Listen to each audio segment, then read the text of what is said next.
Oh, Marvel, what have you done? How did we fall so far? Well, let's go back a little bit and take a look.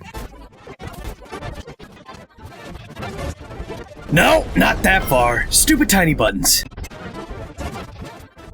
Alright, there we are. The year is 2019. I was packed into a hall with 8,000 of my best and smelliest friends at the greatest place on earth. No, not Disney World. There's too many fucking kids at Disney World. Instead, the hallowed halls of San Diego Comic-Con. We worked so hard to get there. We participated in an internet knife fight to get a ticket, and then we camped out overnight, and finally, we got in. We sat through previews for terrible movies, shows that failed, and 3 hours of Star Trek. Also that we could get to the main event, everyone's best friend, the man in the hat, Kevin Feige. It was glorious, I would say. He went on to tell us that Endgame had become the greatest success in movie history and show us the path forward for the MCU. Each and every film and show he revealed was met by thunderous applause. Every single one. I was not abstaining at all. I was screaming my darn head off. Give me more of these movies with ridiculous titles, I would shout. Little did we know that these movies with ridiculous titles would all be bad, or at least not very good. And that brings us to the topic of this week's episode. We're going to be diving into the MCU and how it isn't quite what it used to be. I think we all can agree the MCU has gone off track a little bit. Everyone has an opinion about why, and I'm here to tell you that you are wrong. So stay tuned because I'm going to set you straight. As always, leave a like if you could. It really helps me out. It's basically a fare for watching the video,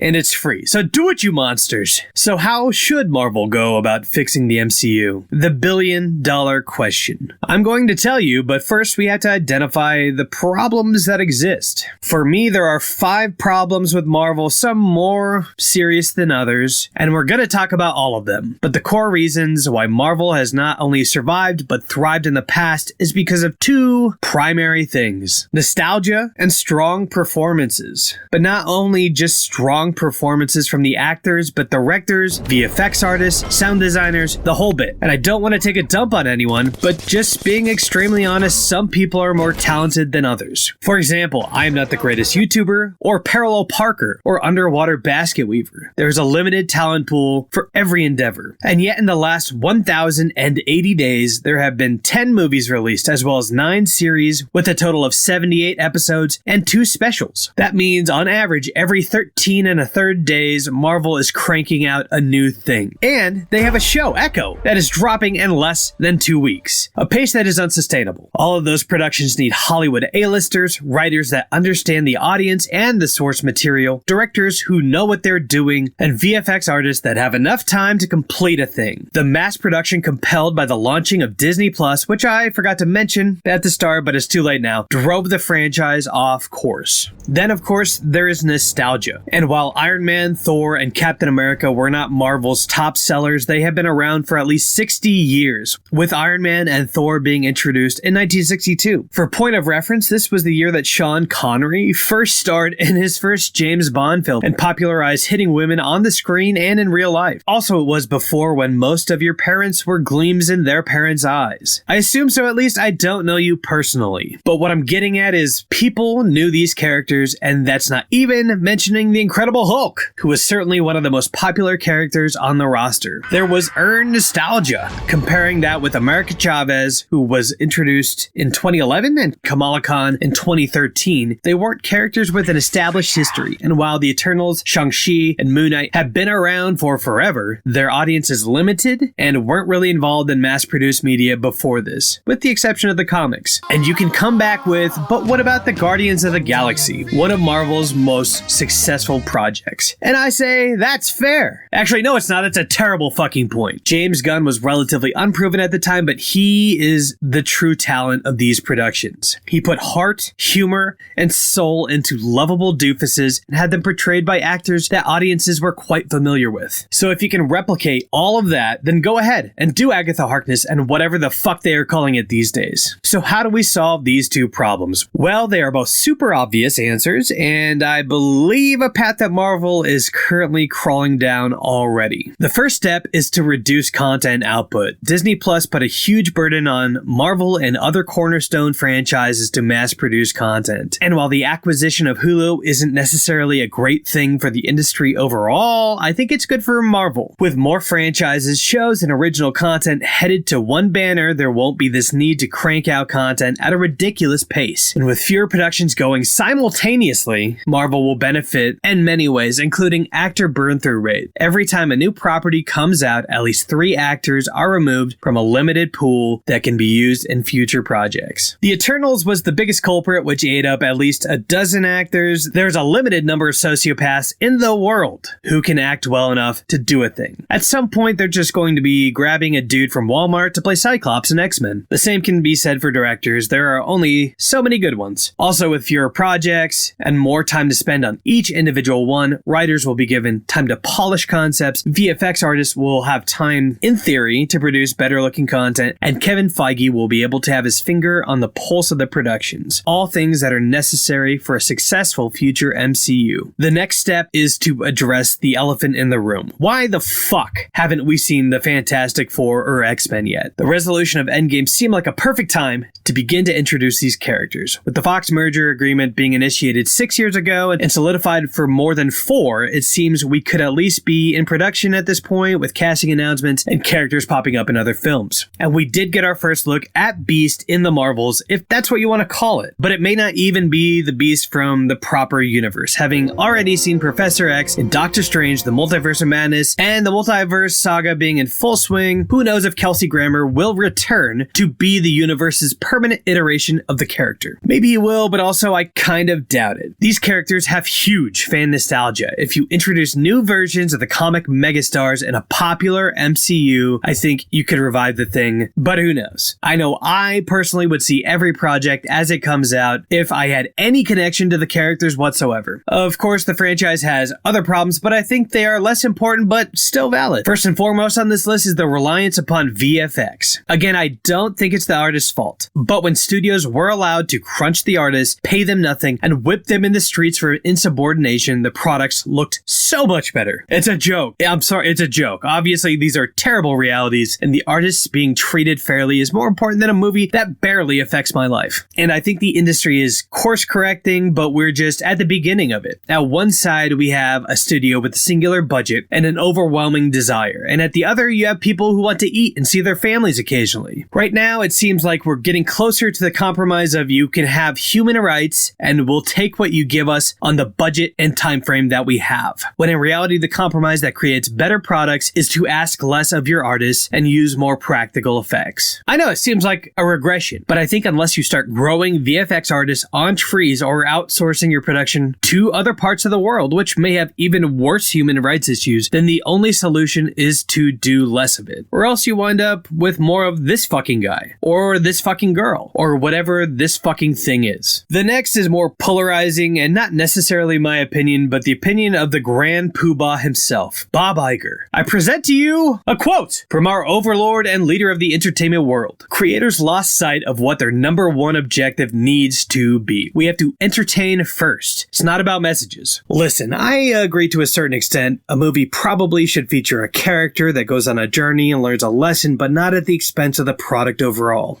The biggest example of a Marvel movie being a vehicle for a message that annoys me is 2017 Thor Ragnarok. Taika Waititi wanted little kids everywhere to know that the power is inside of them, so much so that he altered canon to do so. That said, his movie was almost immediately retconned with Avengers Endgame, when Cap picks up the hammer, again in Taika Waititi's own film Love and Thunder when Jane Foster picks up the hammer. Another example is Aunt May causing her own death by convincing Peter that even murderous mutant dickheads are worth a shot at rehabilitation. I say, you got him in a cell, why don't you, keep him there? These aren't the examples that people shouting on the internet are shouting about, but they are the ones that bug me the most. The ones that those fans bark about mostly focus on the mantra of go woke, go broke. But if 2023 has taught us anything, it's that a feminist economy is alive and well. I present to you the Eras Tour and Barbie doing Barbie things. You just have to make a not very shitty thing, and then people will come to see your movie. I'm talking to you, the Marvels! With that being said, as a man from middle America, is it somewhat annoying that you occasionally pay $30 to see a film only to be lectured by elitists from California? Sure,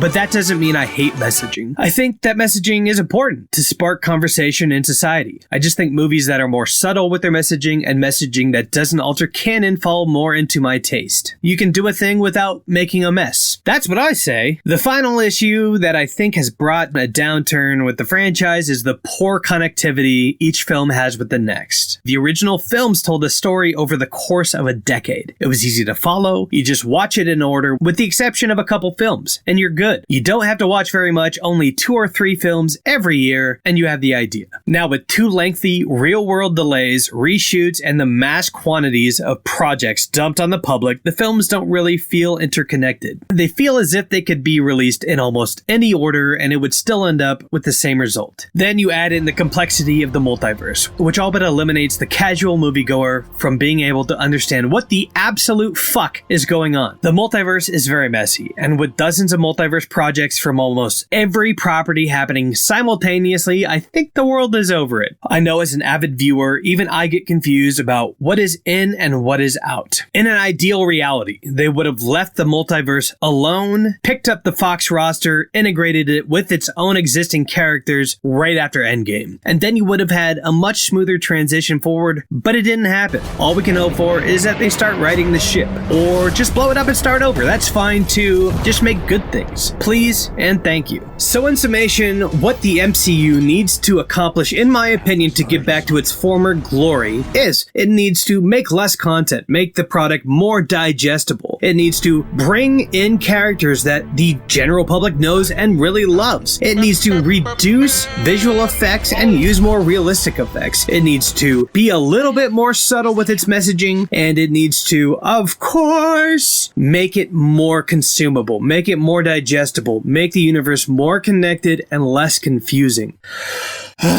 Anyways, this has been The Things You Like. Please consider subscribing to the channel. There are new videos every Saturday. I was going to do Tuesday and Saturday, but guess what? I don't have enough time. I post a TikTok throughout the week. I'm still figuring TikTok out, but it's coming along. If you like a Star Wars meme, there's a Star Wars meme. Next week, we are looking forward to the year ahead and talking about what the best TV shows and movies will be for 2024. A fun and exciting time of anticipation. I can't wait. Only one Marvel movie, but I think we'll be just fine. Feel free to comment below, tell me why I'm wrong. You know, I fucking love it. And leave your suggestions for future episodes where we can talk about the things you like.